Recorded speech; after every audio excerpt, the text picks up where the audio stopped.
안녕하세요, 여러분. 오늘은 건강과 웰빙에 관한 매우 흥미로운 주제를 가져왔습니다. 바로 바이오 해킹인데요. 생체 기술과 과학을 이용해 우리 몸과 마음을 최적화하는 방법, 궁금하지 않으신가요? 요즘 바이오 해킹은 단순한 건강 관리 이상의 트렌드가 되고 있습니다. 이 영상을 통해 간단하지만 효과적인 5가지 바이오 해킹 방법을 알아보실 수 있습니다. 지금부터 시작해 볼까요? 끝까지 함께 해주세요. 1. 바이오 해킹이란? 우선 바이오 해킹이 뭘 의미하는지부터 알아보겠습니다. 바이오 해킹은 자신의 신체와 정신을 향상시키기 위한 다양한 방법을 포괄합니다. 쉽게 말해 우리의 신체를 해킹해서 최적화하는 거죠. 건강한 식습관, 규칙적인 운동, 그리고 과학기술을 활용한 다양한 도구와 기법이 여기에 포함됩니다. 바이오 해킹은 뇌 기능 강화, 체력 증진, 그리고 면역력 향상 등 여러 측면에서 긍정적인 변화를 가져올 수 있죠. 전통적인 운동이나 다이어트와 바이오 해킹의 차이는 무엇일까요? 일반적인 건강 관리가 기본적인 체력 유지에 중점을 둔다면, 바이오 해킹은 이를 넘어 신체와 뇌의 효율을 극대화하고 개인의 목표에 맞게 맞춤형 건강 관리를 제공하는 데 중점을 둡니다. 그 과정에서 신체의 생리적 반응을 최적화하고 신경계와 면역계까지 강화하는 것이죠. 실제로 많은 유명 인사들이 바이오 해킹을 통해 더 나은 삶의 질을 유지하고 있습니다. 대표적인 예로는 실리콘밸리의 많은 기업가들이 바이오 해킹을 통해 집중력과 체력을 극대화하고 있는데요. 그들이 말하길 바이오 해킹 덕분에 하루 24시간이 마치 48시간처럼 느껴진다고 합니다. 그럼 우리도 이 비밀을 파헤쳐 볼까요? 네. 간헐적 단식. 첫 번째로 소개할 바이오 해킹 방법은 간헐적 단식입니다. 간헐적 단식은 단순한 다이어트 이상의 효과를 가지고 있습니다. 이는 우리 몸의 자연적인 리듬과 맞춰져 있는 식습관을 이용한 방식으로 인슐린 민감도를 향상시키고 세포 재생을 촉진하며 궁극적으로 체중 감소뿐만 아니라 뇌 기능 강화에도 도움을 줍니다. 간헐적 단식의 원리는 단순히 음식 섭취를 제한하는 것이 아닙니다. 공복 상태에서 몸은 더 효율적으로 에너지를 소비하게 되고 이 과정에서 체지방 연소가 촉진됩니다. 동시에 공복 상태에서 뇌는 생존을 위해 더 높은 수준의 기능을 발휘하려고 하기 때문에 집중력과 기억력도 향상된다고 합니다. 연구에 따르면 간헐적 단식을 꾸준히 하면 알츠하이머병이나 파킨슨병과 같은 뇌질환의 위험도 낮출 수 있다고 하네요.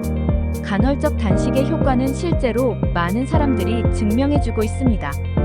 특히 단기적인 다이어트보다 장기적인 체중 유지에 훨씬 효과적이며 신체 내 염증 수치를 줄이고 면역력을 강화하는 데에도 탁월하다고 해요.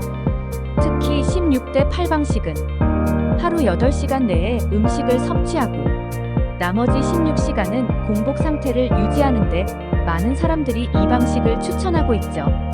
간헐적 단식을 처음 시작하시는 분들을 위해 몇 가지 팁을 드릴게요. 처음에는 식사 시간을 점차 줄여가며 12대 12 방식부터 시작하는 것도 좋습니다. 아침 식사와 점심, 그리고 저녁을 적절하게 배치한 후에 점점 공복 시간을 늘려가는 것이죠. 또한 공복 시간 동안에는 물, 차 또는 커피를 섭취해 공복감을 덜 느끼도록 하는 것도 좋은 방법입니다. 3. 찬물 샤워. 두 번째 바이오 해킹 방법은 찬물 샤워입니다. 처음에는 얼어붙을 것 같아 겁이 날 수 있지만 찬물 샤워는 우리 신체에 놀라운 변화를 가져다 줍니다. 찬물 샤워는 혈액순환을 자극하여 신체 각 기관에 더 많은 산소와 영양분을 공급해주고 면역 시스템을 강화하는 데도 효과적입니다. 찬물 샤워는 또한 스트레스를 관리하는 데 탁월합니다. 찬물에 노출되면 우리 몸은 투쟁 또는 도피 반응을 활성화시키게 되는데 이는 일시적으로 우리의 신경계를 자극하고 결국 더 큰 스트레스 상황에 적응하는 능력을 키워줍니다. 즉, 더 큰 스트레스가 찾아와도 더 빠르게 회복할 수 있게 되는 것이죠. 실제로 많은 사람들이 찬물 샤워를 통해 정신적, 신체적 에너지가 증폭되는 경험을 했다고 말합니다. 찬물 샤워는 아침에 특히 추천하는데요. 하루를 활기차게 시작할 수 있는 최고의 방법 중 하나입니다. 처음에는 미지근한 물로 시작해 서서히 찬물에 익숙해지면 좋습니다. 매일 아침 5분 동안만 해도 기분과 집중력이 크게 개선된다고 하니 꼭 시도해보세요. 투쟁 또는 도피 반응이란 신체가 위험이나 스트레스를 감지했을 때 자동으로 일어나는 생리적 반응입니다. 이 반응은 우리가 위협에 직면했을 때 즉각적으로 신체가 대처할 수 있도록 준비시키는 원시적 생존 메커니즘이죠. 어떻게 작동하나요? 우리가 위험한 상황에 처하게 되면, 예를 들어 공격적인 동물이 나타나거나 갑작스러운 사고가 발생할 때 뇌는 그 위협을 감지합니다. 이때 뇌의 시상하부가 활성화됩니다. 시상하부는 즉시 신경 신호를 보내어 부신해서 아드레날린과 코르티솔 같은 스트레스 호르몬이 분비되도록 합니다. 이 호르몬들은 전신에 빠르게 퍼지며 신체의 여러 기관과 시스템을 활성화시키죠. 대표적인 신체 반응은 다음과 같습니다. 심박수 증가. 더 많은 산소가 근육과 뇌로 공급되도록 심장이 빠르게 뛰기 시작합니다. 호흡 속도 증가. 더 많은 산소를 들이마시기 위해 호흡이 가빠집니다. 동공 확장. 눈의 동공이 확장되어 주변을 더 잘 볼 수 있게 됩니다. 혈액 재분배. 혈액이 소화기나 피부 같은 비필수 기관에서 중요한 근육과 뇌로 집중됩니다. 이로 인해 손발이 차가워질 수 있습니다. 근육 긴장. 근육이 긴장하여 즉시 행동할 준비를 합니다. 에너지원 방출. 간에서 저장된 글리코겐이 포도당으로 변환되어 근육에 즉각적인 에너지를 공급합니다. 이 모든 변화는 몸이 빠르게 맞서 싸우거나 위협에서 도망칠 수 있도록 준비시키는 과정입니다. 즉, 신체는 최대로 가동되어 위협에 효과적으로 대처할 수 있는 상태가 됩니다. 투쟁 또는 도피 반응의 진화적 배경. 이 반응은 원래 포식자와 같은 생존 위협으로부터 자신을 보호하기 위해 진화된 것입니다. 오래전 인간이 자연 환경에서 사냥이나 위험을 피할 때 이 반응은 필수적이었죠. 예를 들어 사자가 공격해 올 때 인간은 이 반응 덕분에 싸우거나 빠르게 도망칠 수 있었습니다. 일상에서 나타나는 현대적 투쟁 또는 도피 반응. 현대 사회에서는 생존과 관련된 위협보다는 심리적 스트레스나 사회적 압력이 이러한 반응을 유발할 수 있습니다.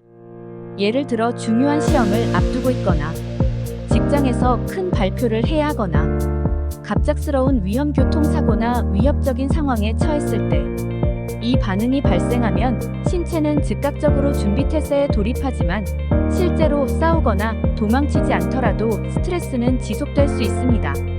장기적으로 만성 스트레스가 될 경우 건강에 부정적인 영향을 미칠 수 있죠.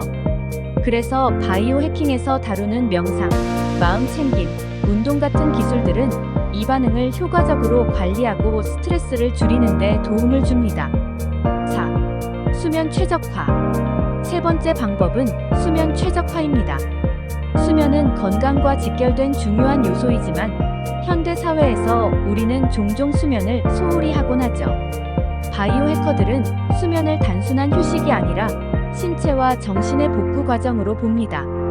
수면 중 우리의 뇌는 기억을 정리하고 신경회로를 재정비하며 신체는 세포를 재생하고 면역 기능을 강화합니다. 수면의 질을 높이기 위해서 첫 번째로 신경 써야 할 것은 수면 환경입니다. 어두운 방에서 조용한 환경을 유지하고 저녁에 전자기기 사용을 제한하는 것이 중요합니다. 블루라이트는 우리의 뇌를 각성시켜 수면에 부정적인 영향을 미치기 때문이죠. 또한 일정한 시간에 잠자리에 들고 일어나는 것이 수면 주기를 조절하는 데 도움이 됩니다. 최근에는 수면의 질을 측정하는 다양한 스마트 기기가 나오고 있습니다. 이러한 도구를 사용하면 우리가 얼마나 깊이 잠들었는지, 그리고 수면의 어느 단계에서 주로 머무는지를 확인할 수 있습니다. 이를 바탕으로 우리는 수면 패턴을 개선할 수 있고, 그 결과 에너지 레벨과 집중력도 크게 향상될 수 있습니다. 명상과 마음 챙김. 네 번째로 소개할 방법은 명상과 마음 챙김입니다. 현대 사회에서 정신적 스트레스는 매우 흔한 문제입니다. 하지만 이러한 스트레스를 관리하지 못하면 몸과 마음에 부정적인 영향을 미칠 수 있습니다. 명상은 우리 뇌의 뇌파를 조절하고 심신의 안정감을 가져오는데 도움이 됩니다. 이는 단순히 마음을 비우는 것이 아니라 집중력과 감정 조절 능력을 높이는 효과도 있습니다. 6. 영양제 및 보조제 섭취. 마지막으로 소개할 바이오 해킹 방법은 영양제와 보조제를 섭취하는 것입니다. 요즘 많은 사람들이 자신의 신체 상태에 맞는 영양제를 섭취하며 건강을 관리하고 있습니다. 대표적으로 비타민 D, 오메가3, 마그네슘 등이 있는데요. 이들은 우리의 면역력과 뇌 기능을 강화해 주는데 큰 도움을 줍니다. 이렇게 오늘은 바이오 해킹을 통해 몸과 마음을 업그레이드하는 5가지 방법을 알아보았습니다. 영상이 도움이 되셨다면 구독과 좋아요로 응원해 주세요. 그리고 지금 바로 실천해 보세요.